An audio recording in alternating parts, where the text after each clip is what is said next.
Thank you very much for inviting me to this event. And I'd like to present myself. My name is Per Henriksson, and I'm the Secretary General of the Swedish Seed Trade Association. And I will very shortly, in a few slides, present what happens and what crisis was avoided, I should say, in the season 2017-2018 in Sweden, when we had some issues and dealings in potential problems with the seed production for the Nordic countries, or for Sweden specifically in this case. So in my slides, I would try to explain this extraordinary weather phenomenon that Sweden was involved with or exposed in front of in the season 2017-2018. And I will also try to explain the impact and the consequences for potential consequences for the seed production this season. And I would go through what the seed companies did in Sweden and the role of the Swedish Seed Trade Association, and in the dialogue with the authorities, both in Sweden and in Brussels as well. I will go through what happened and some lessons learned from this event that could be something to have in the back pocket for if something similar would happen in other countries in the coming years.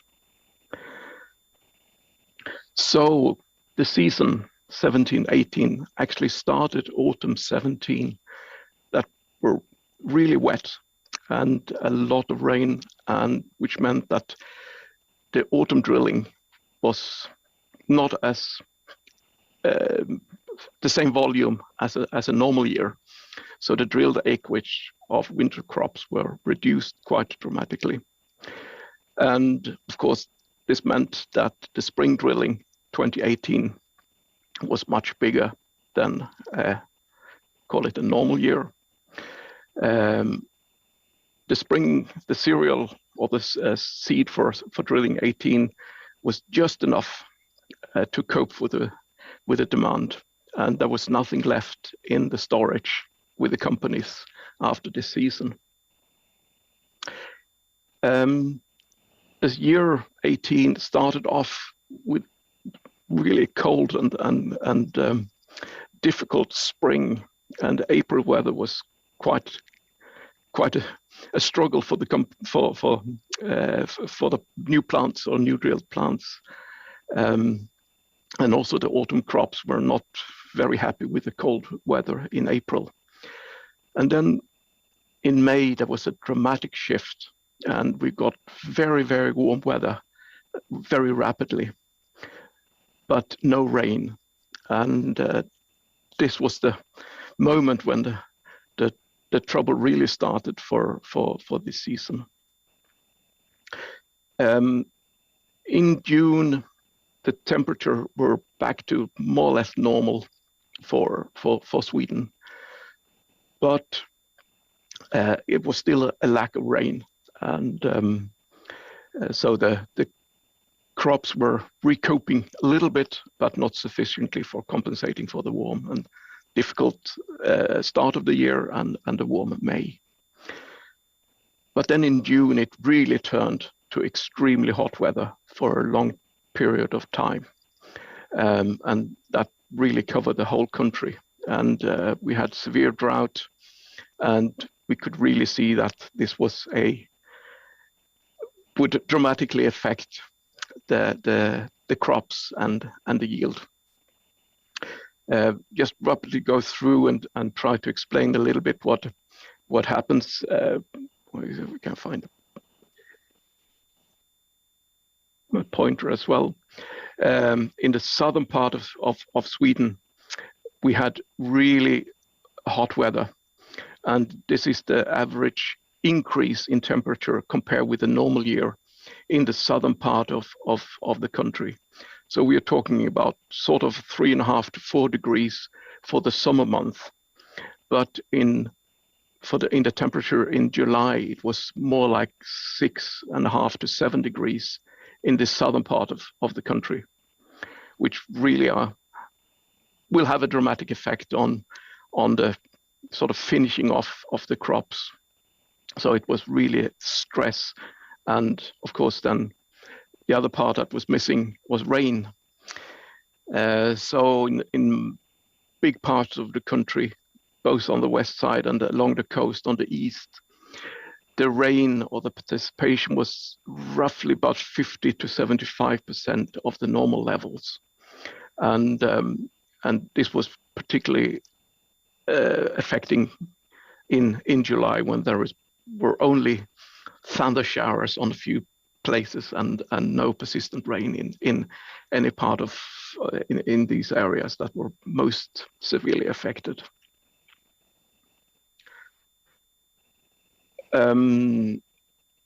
So just to show the effect, this is an image, a satellite image of the southern tip of Sweden, and then as well part of Denmark.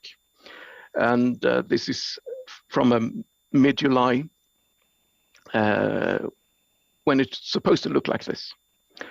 But the same date for 2018, the satellite image showed this picture, which really show the effect of the drought and the high temperatures in this area.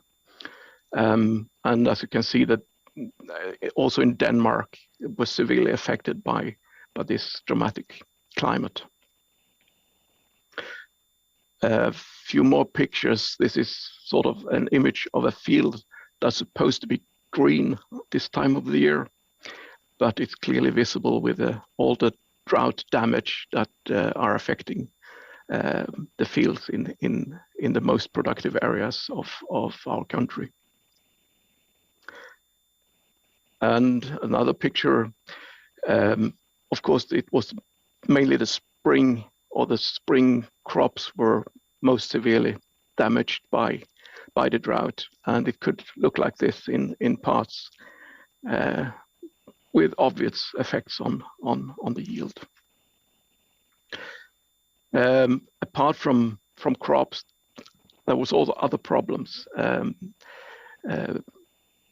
Farmers with animal husbandry were also affected, of course, because normally the cattle or the herds will graze during the summer month and more or less only have minor supply of added feed for the cows or for the cattle.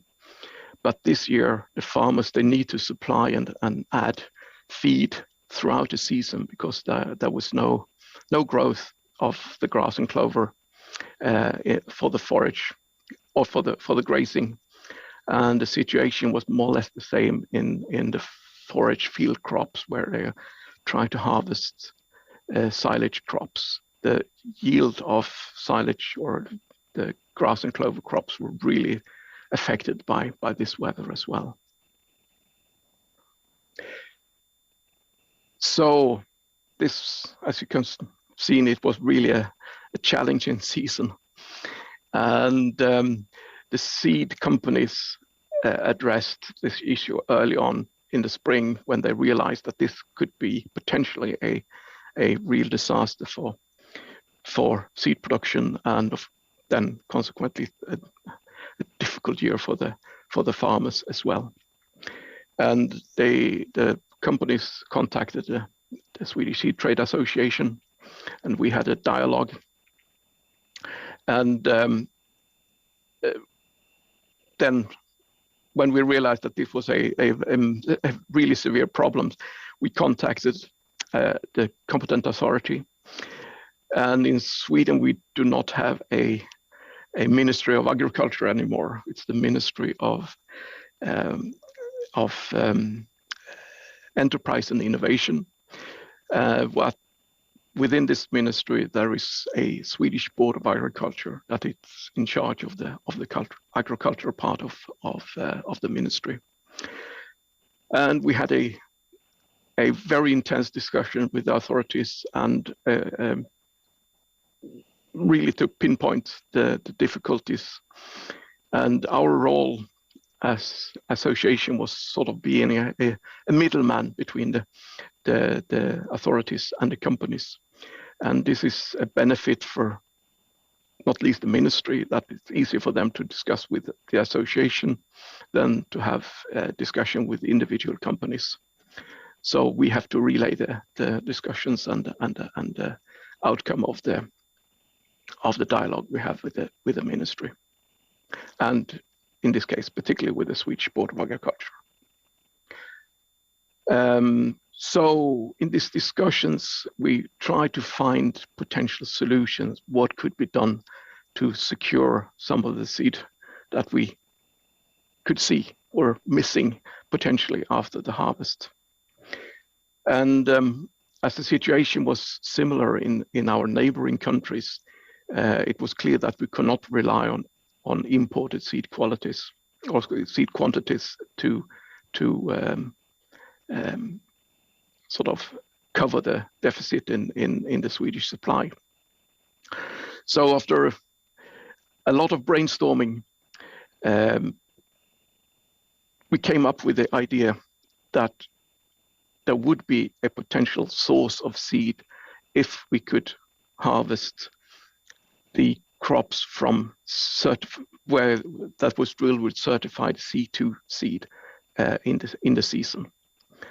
And of course, this is outside the frame of the regulatory framework that are regulating certified seed.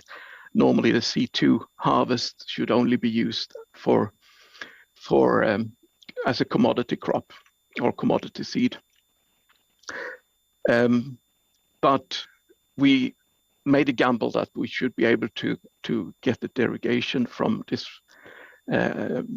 regulations due to the situation we had in Sweden. So it was a decision made by the companies and by the Swedish authorities to field inspect some fields drilled with certified C2 seed that were fulfilling all the other requirements for seed production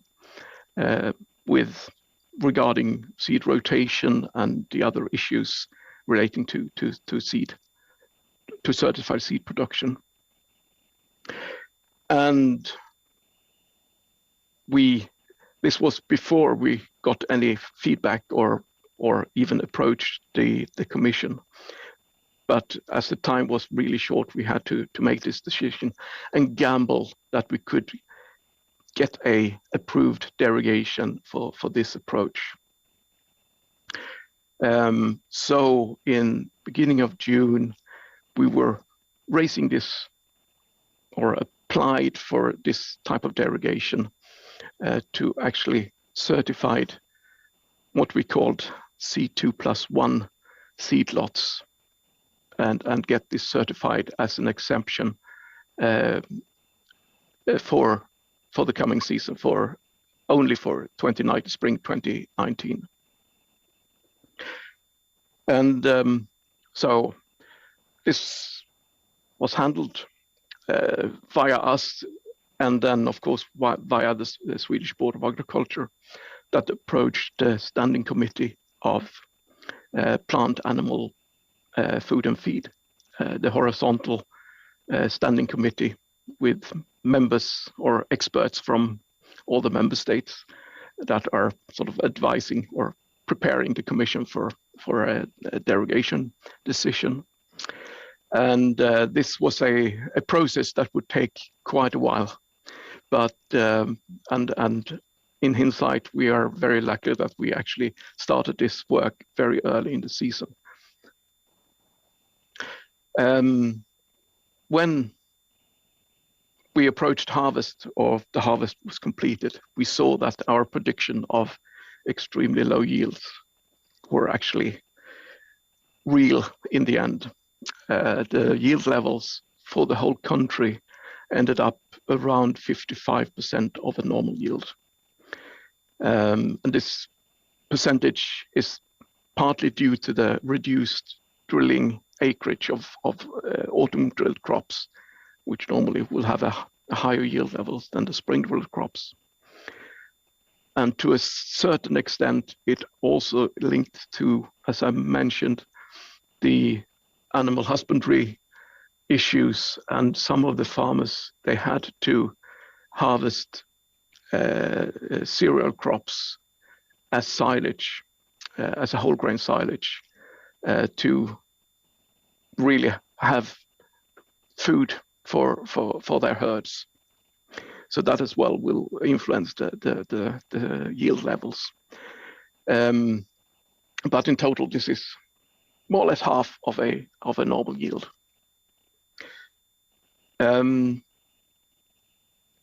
Another thing that popped up quite soon after harvest was that the quality of the harvested commodity were also affected by the dry and hot conditions. Partly the protein content were not enough in the wheat commodities because there was not moisture for the plants to fill up with nitrogen and raise the protein levels to normal levels for the wheat for the baking quality.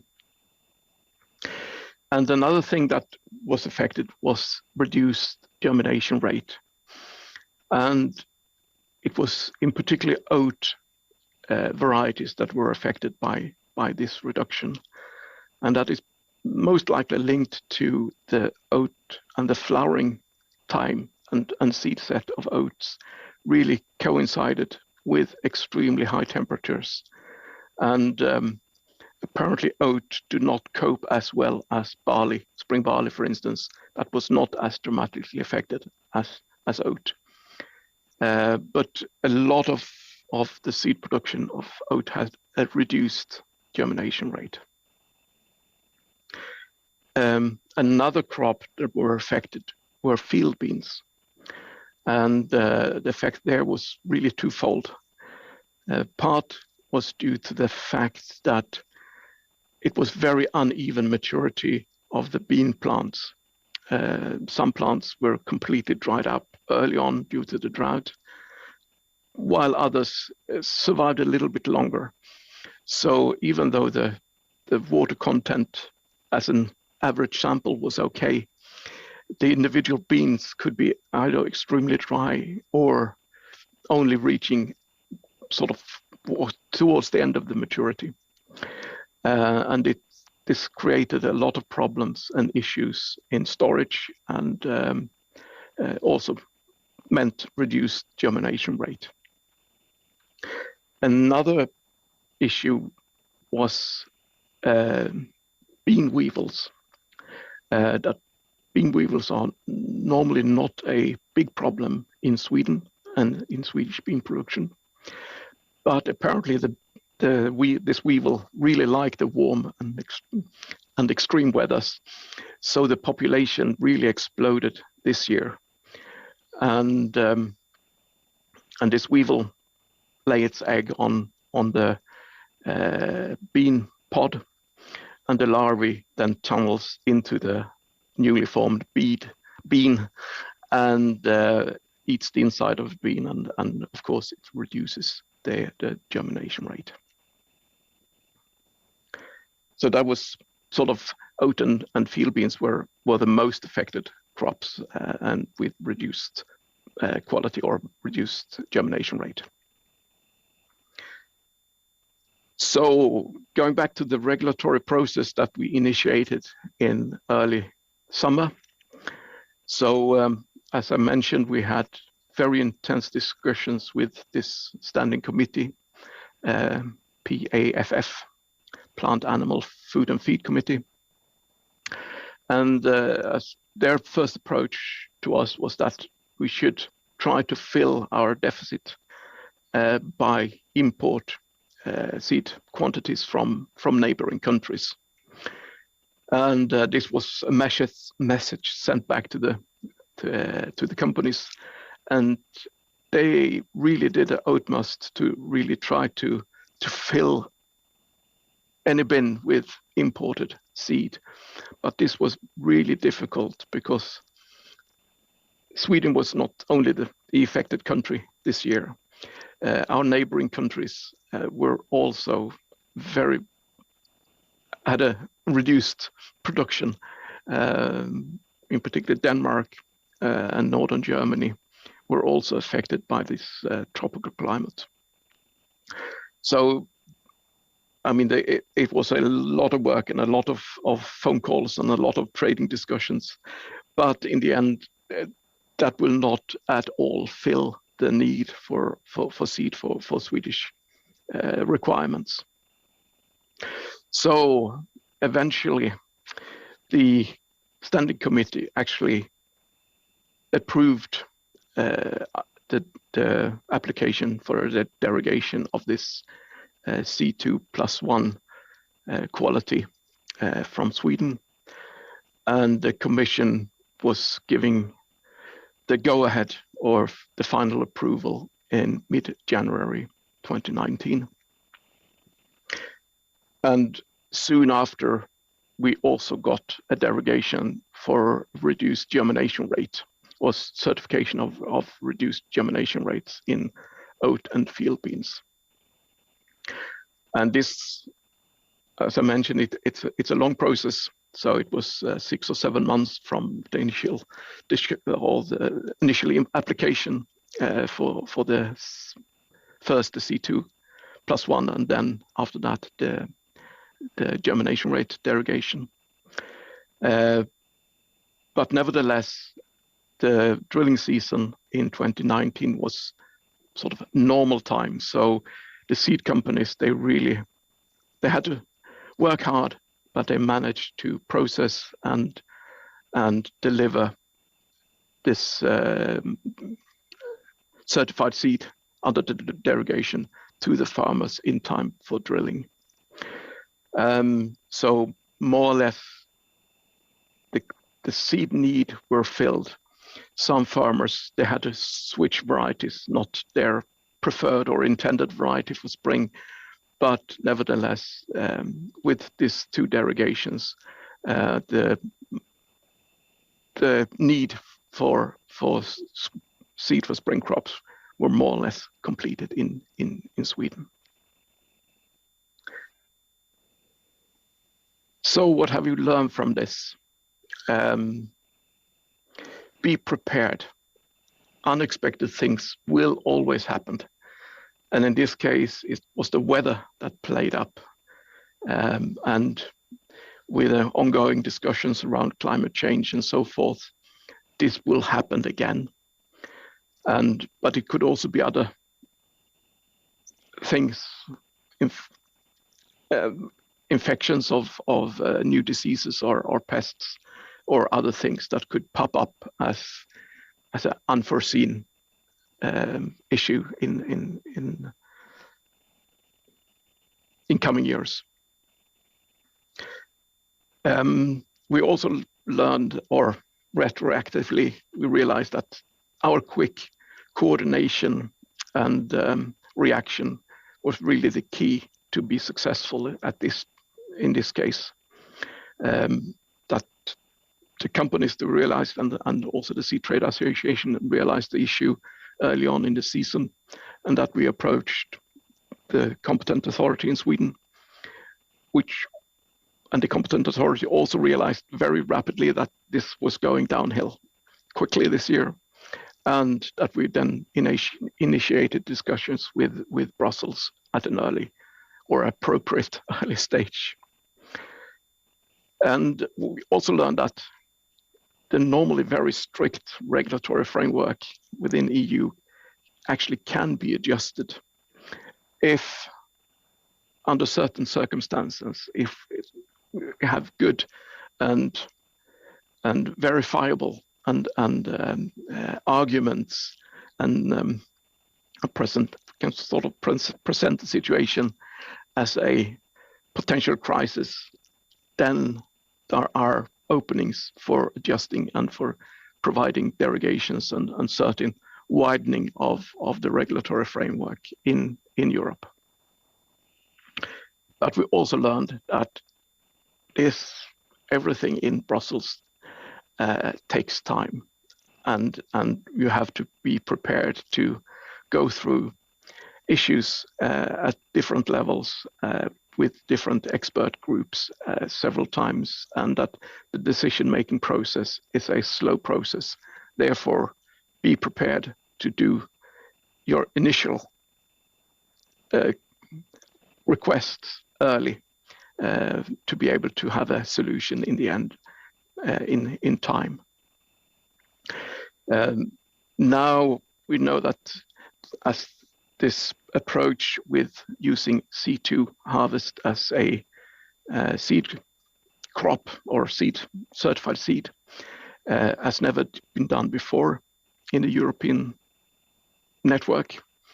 So hopefully this will make this approach, if necessary in the future, easier to achieve the next time around if required.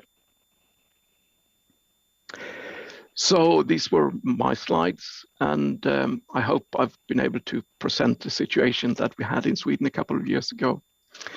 And I'm open for any questions that you have in a live session later on. Thank you very much. Aitäh Perile. Thank you, Per. I would like to check with you if our connection works. It works. Oh, thank you. Yes, thank you again for your sharing your experience, and it's really valuable lessons when we think in the future that who knows how many years will we have, and we will have the same situation, or yeah. and also I remember myself very clearly that the period and also the meeting in PAF committee in Brussels. It was the beginning of summer, and your colleagues were there with solutions, and they informed commissions what is happening in Sweden, and you were ready already then, where the field inspection season was in the beginning. And hereby I have to admit that me and my colleagues, we were jealous in good way.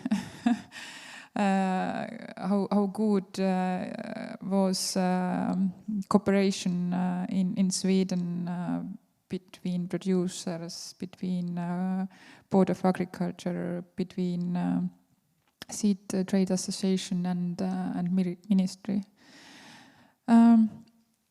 Yes, and hereby you said that you had to buy in the seed also from other member states. How you think, how open is Swedish seed market in usual conditions to seed from other countries, and also from Estonia? Well, in a normal year, the seed companies will cover some of their needs by imported seed from neighboring countries.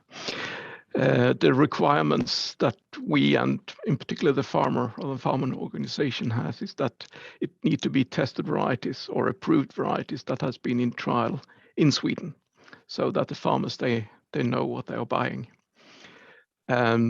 So as you say, we are not covering our needs ourselves.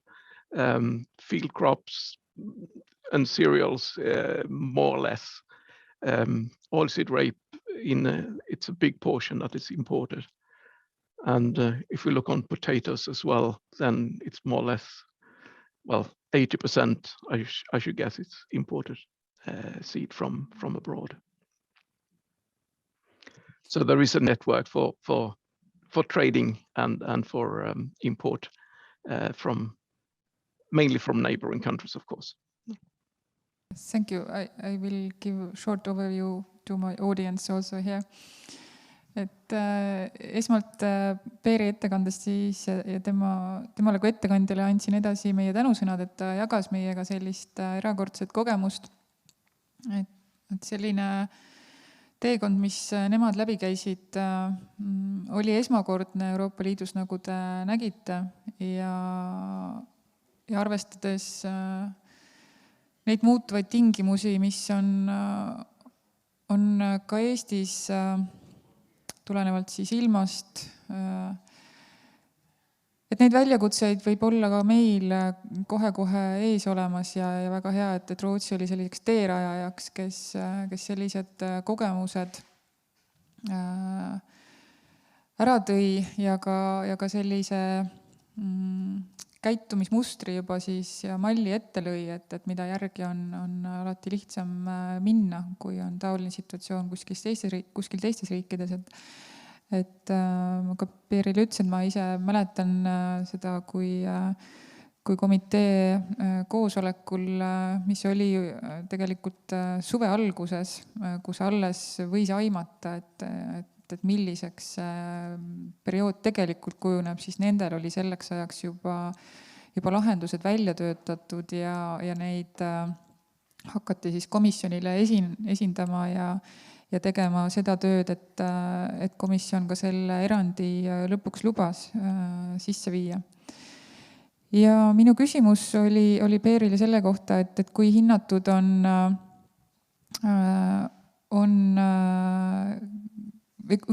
kui avatud on Rootsis turg väljastpoolt tulevale seemnele, sealhulgas Eestis toodetud seemnele, siis nendel on jah, see teadlikkus sellest seemne kasutusest tootjatel hästi kõrge, et need sisseostetavad sordid peavad siis katma selle tootja vajadusi.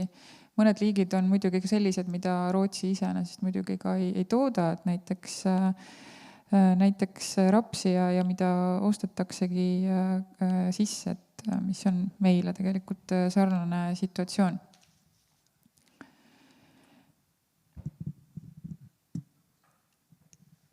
Yes, and Per, and another issue where we are admiring Swedish production is that you have a very high level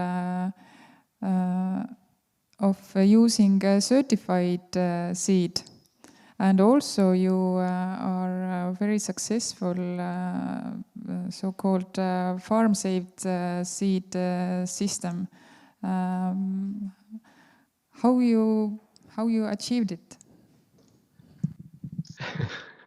Yeah, it's as I say, the certified seed level is roughly 75% in Sweden, which is of course good. But also, as you mentioned, the farm-saved seed system that we have in place in Sweden are very efficient, and partly it's actually due to the fact that also the farmers or the Farmers Federation